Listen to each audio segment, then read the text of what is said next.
Welcome back to my channel. If you guys are new here, my name is Kristen and welcome to my channel. So today guys, we are doing a very kind of, I don't know what you would call this. It isn't, I guess it's kind of country, kind of messy, a little eclectic. I don't really know what the style of this would be. I just started like building this and it kind of took on its own little life of its own, and I love how it turned out. So if you guys do like this home and you also want to place it into your own game, as always it is going to be in the origin gallery, so just use my username KrystinMyrieXo, put on your move objects, and then you'll be able to use this house. So this probably, I don't even know how you would explain it. It's not really a small home, but it's not a large house either. It is only one bedroom. You guys will see as we get towards the top. It's a little bit different. There is an apartment that is in San Myshuno that you guys probably remember. I think it is in the Spice District, and it is like that longer apartment, and the room that it's like, it only has one bedroom, but it has a little bit of like a nursery, like a little bit of a nook in the bedroom. So I really have always liked that idea.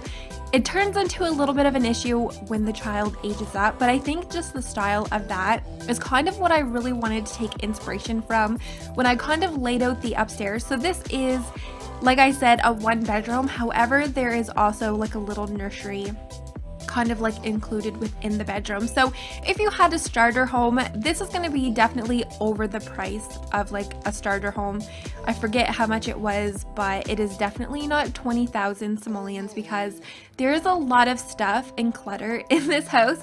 It is not a messy home by any means, but it definitely has a lot of stuff just kind of everywhere. And I also did keep within the blue theme completely, like all the way from the outside within like the inside. So if you guys do like blue, you're really gonna like this. If you don't, you're probably gonna want to switch up the colors a little bit. But yeah, so I also wanted to make this home look very kind of realistic and lived in. So I do have a truck that I do place in and add in a lot of boxes, like they're just kind of bringing stuff home. There is also an art area in the home, so maybe they kind of are an artist and they're packing up to maybe go to a gallery. One thing that I did forget to put outside was an easel. I thought it would look really pretty to have an easel maybe under a tree so that she could picture, like I pictured, you know, a mom and a dad with their newborn baby, and I do picture the mom to kind of either go outside, do some painting as she kind of like looks over the water and works on her style.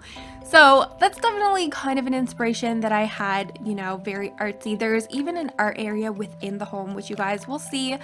Definitely cluttered, but yeah, so just adding in all of my plans, and I kind of struggled a little bit adding in like the back roofing areas and the windows with them clipping.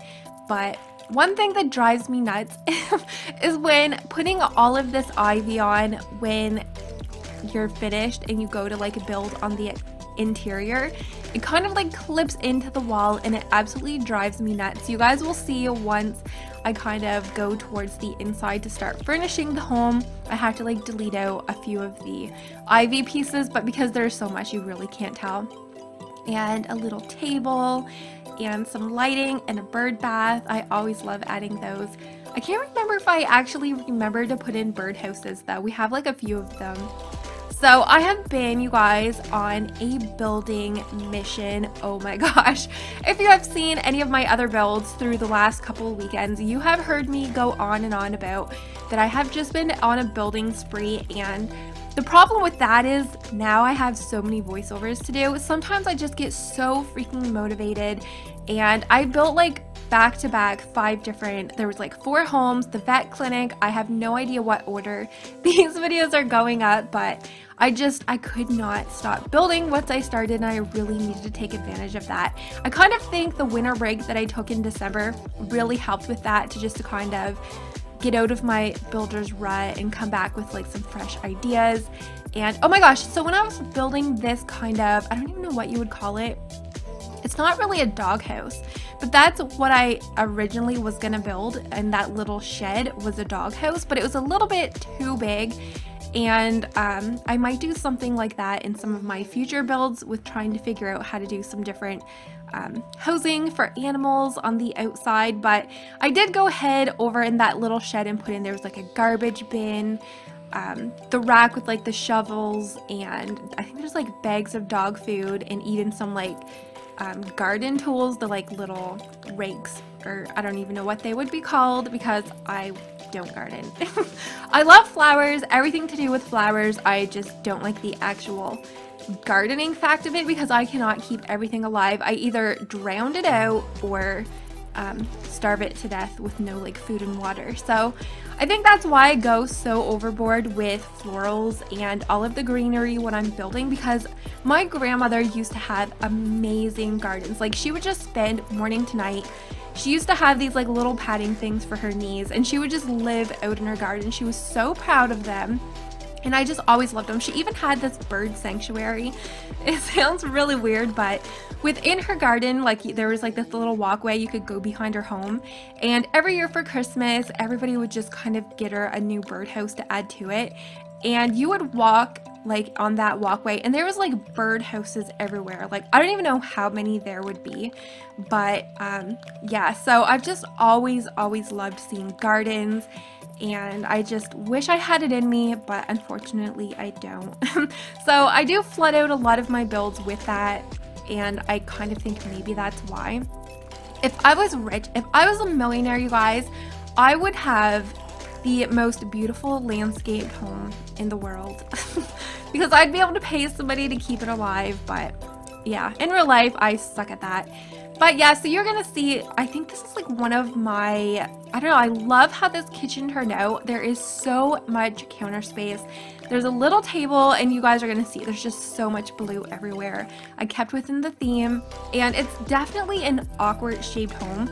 It's not a rectangle, it's not a square, it's like just boxes and boxes. So it was a little bit of a kind of tricky situation to figure out where to place everything, but I mean, maybe even they just kind of slowly kept building onto the house.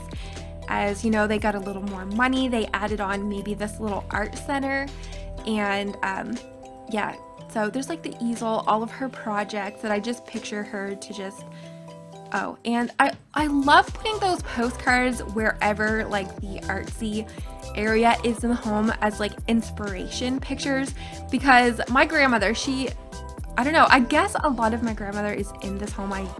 I guess that's why I keep talking about it, but she was like a very good artist, so she would just have like real life pictures for inspiration sometimes if, you know, there was scenery or like an old kind of rundown building that she wanted, you know, to take inspiration from. So it's always fun to kind of put those little postcards, because it just kind of looks like, you know, the artist has either a picture that they're painting for a family, or, you know, maybe a childhood memory picture that they're going to be painting. I just think it looks really cool.